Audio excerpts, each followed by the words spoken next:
Mais tout de suite, les audiences d'hier soir avec vous, Romain Ambron. On va commencer donc avec TF1, qui est très largement en tête avec Person of Interest, puisque ça fait le double de la deuxième chaîne. Effectivement, on est loin d'avoir personne devant TF1 hier, devant Person of Interest. 6 300 000 sur la soirée, c'est quand même pas mal, Jean-Marc, avec un premier épisode à 6 700 000. Et vous l'avez dit, donc TF1 qui fait donc le double de France 2, qui est sur la deuxième marche du podium hier, avec Un jour, un destin, sur la vie et la carrière de Philippe Noiret. C'était assez audacieux de programmer ce documentaire hier soir sur France 2, qui va donc pas avoir besoin de passer un coup de torchon pour un échec.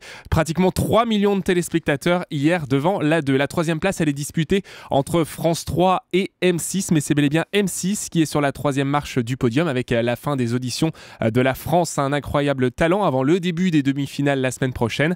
Pratiquement 2 700 000 et 11,1%. On est loin du score qui était un record pour la saison la semaine dernière. Il faut dire qu'il y avait beaucoup de monde puisque c'était les vacances, donc on est là avec 900 000 téléspectateurs de moins, mais on retrouve à peu de choses près les mêmes scores qu'avant les vacances pour l'émission d'M6. Au pied du podium, on retrouve France 3 avec le lancement de la saison 13 de Famille d'accueil avec Virginie Lemoine, 2 500 000 et 10,2% sur la soirée. C'est moins bien, pratiquement 1 million de moins que pour la saison 12, le lancement de la saison dernière. Et du côté de la TNT, c'est un peu la dèche. Oui, effectivement, c'est la dèche avec Starsky et Hutch, 852 000 téléspectateurs devant D8, 3,4%. C'est le meilleur score, vous avez vu, aucune chaîne ne dépasse le million hier. Et du côté des deuxièmes parties de soirée, cette fois, avec La France a un incroyable talent, ça continue. 1 300 000 personnes étaient devant M6 juste après l'édition en prime time, 11,4% du public. Et puis il y avait aussi Harry Roselmack qui nous emmenait aux frontières de la vie, un documentaire sur ceux qui ont fait le choix de mourir, avec notamment cette séquence choc où l'on voyait Anne se donner la mort à la toute fin du documentaire vers 1h du matin.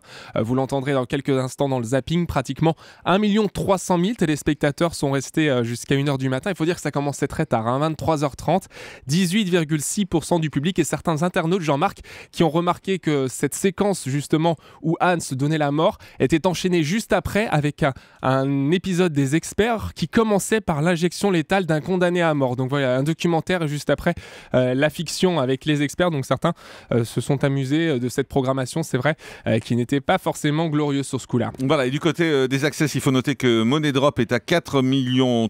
Il faut noter également que Le Grand Journal et D8 sont quasiment à égalité hier, mais surtout les reines du shopping a cartonné sur M6 avec 1 900 000 téléspectateurs. Les reines du shopping qui sont même leaders en ménagère en access avec 20% de part de marché sur les deux épisodes et 1 900 000. Ça équivaut au record historique de l'émission. Oui, effectivement, il faut dire que c'est la nouvelle programmation. Depuis lundi, on voit que ça prend puisqu'ils enchaînent 2 épisodes et donc effectivement 10,6% du public juste avant le 19h45. Je crois qu'on avait rarement vu une part d'audience comme ça sur M6 depuis pas mal de temps. Voilà, et M6 donc doit se réjouir ce matin et tant mieux pour eux.